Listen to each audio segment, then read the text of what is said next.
Congolaises, Congolais, chers compatriotes, il y a 6 ans, je prenais congé de mes responsabilités en tant que président de la République, chef de l'État.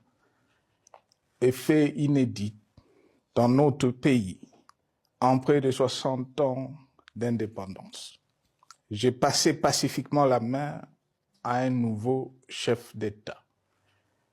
Depuis lors, je m'étais imposé un strict devoir de réserve, y compris quand j'ai fait l'objet, directement ou par mes proches interposés, de provocations, de déni de droit, d'humiliation, d'imputations dommageables et d'autres multiples atteintes à ma dignité. D'abord, parce que je suis convaincu que le temps est le meilleur allié de la vérité, un antidote lent mais puissant contre le venin du mensonge et de la délation.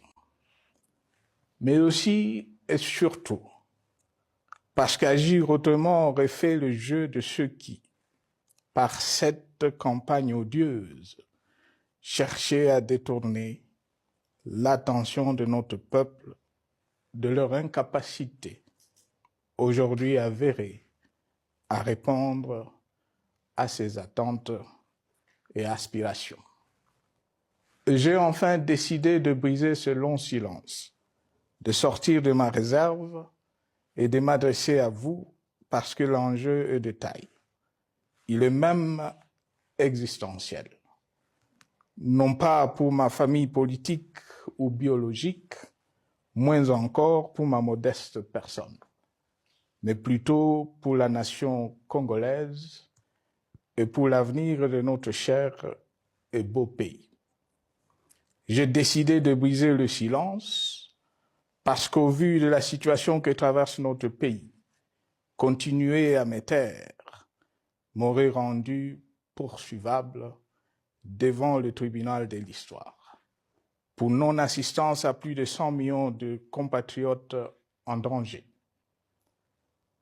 Je saisis cette opportunité pour partager avec vous mes réflexions et participer ainsi à la recherche de la solution à la crise que traverse notre pays, la République démocratique du Congo, terre de nos ancêtres, car il est gravement malade et son pronostic vital engagé. Mieux que quiconque, vous en êtes conscient, car vous en faites quotidiennement les frais dans votre chair et vous en payez le prix. Mes chers compatriotes, vu l'importance stratégique de notre pays et le rôle qu'il est appelé à jouer, j'avais, de l'avènement au pouvoir du chef de l'État actuel, conclu avec lui un accord donnant naissance à la coalition entre nos forces politiques respectives. À propos de cet accord, beaucoup de contre-vérités ont été dites, y compris, fort malheureusement, par celui qui est censé connaître la vérité, parce qu'en étant l'un de 2 principaux signataires.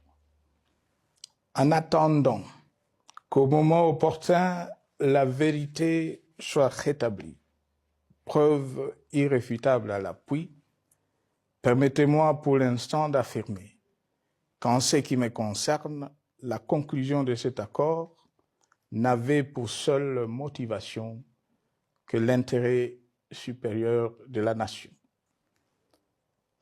Par cet accord de mutualisation de forces, j'entendais en effet